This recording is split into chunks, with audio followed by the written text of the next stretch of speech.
doğanın tüm renklerini bir arada bulabileceğiniz, ayrıcalıklarıyla İstanbul'un doğasına eşsiz bir deneyim katan Kemer Country'deyiz şu anda.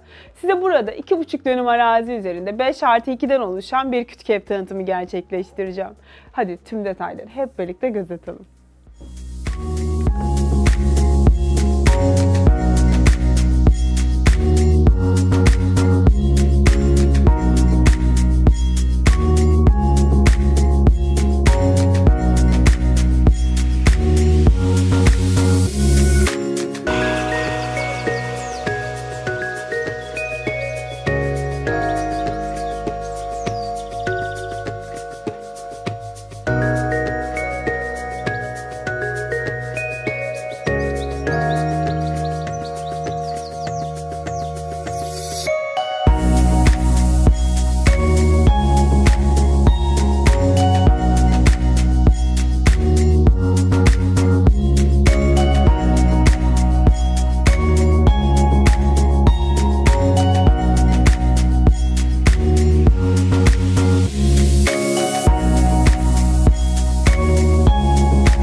Dört mevsim Yeşilin bin tonunu görebileceğiniz bir doğa, şıklık, konfor, lüks ve çeşitli aktivite imkanlarına sahip muhteşem bir yaşam merkezi. Evet, mülkümüz tam olarak burada. Şehrin karmaşasından uzak, bir o kadar da şehir merkezine yakın. İşte tam da aradığım bu diyorsanız ne yapmanız gerektiğini biliyorsunuz. Benimle iletişime geçin.